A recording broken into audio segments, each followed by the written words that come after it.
Hi friends, நம்ம இந்த வீடியோவில் என்ன பார்க்க போகிறோன்னா பஸ் ட்ராக் மோடு பார்க்க போகிறோம். வாங்க நம்ம பஸ் ஸ்டாண்ட்லேருந்து வெளியே போயிடுவோம். அது எங்கே இருக்குதுன்னு சொல்லி டீட்டெயிலாக உங்களுக்கு காமிச்சிடுறேன்.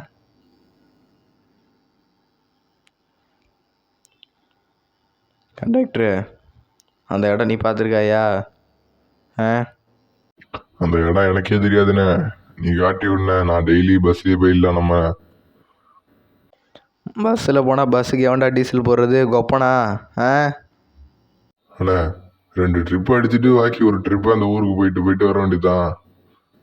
என்னடா சாதாரணமாக சொல்கிற? அது ரேஸ் ட்ராக்டா, அது சுற்றி பார்க்குற ஊர் இல்லைடா. சாதா ரோட்லேயே இவ்வளோ ஸ்பீடில் ஓட்டுற, ரேஸ் ட்ராக்ல இந்த வண்டி ஓட்ட மாட்டியா ஸ்பீடா? என்னண்ணா நீனு? கண்டக்டரு, ரேஸ் ட்ராக்கில் ஓட்டுறது பெரிய விஷயம் இல்லையா? வண்டி மோடு பள்ளமாக இருக்கிறதுனால கலகலத்து போயிடும் என் வண்டி. அப்புறம் ஓனருக்காவது பதில் சொல்கிறது. கலெக்ஷன் காசு எடுத்து கொடுப்பேன் என்ன? அண்ணே, அதை பற்றி நீ என்ன கவலைப்படுற? ஓனர் தானே கவலை பண்ணு. கண்டுக்காதண்ணே, சீக்கிரமாக அந்த இடத்துக்கு போனேன். சரி அதை விடு. இதோ வந்துருச்சு அந்த இடம்.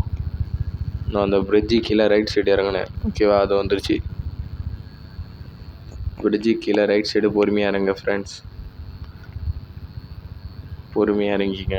ரைட் சைடில் இறங்கும் போது கொஞ்சம் பொறுமையாக பார்த்து இறங்கிக்கங்க. என்ன மாதிரி போயிட்டு நேராக நீங்களும் முட்டிடாதீங்க. நான் முட்டின மாதிரி பாருங்கள். சம்பவம் ஆயிடுச்சு. ஓகே, போகலாம்.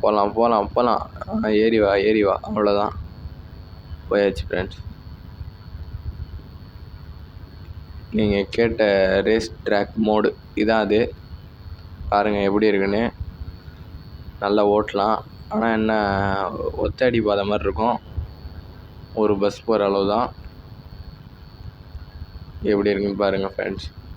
நல்லாயிருக்கும். ஆனால் ரோடு கொஞ்சம் பள்ளம் மோடு இதெல்லாம் இருக்கத்தான் செய்யும்.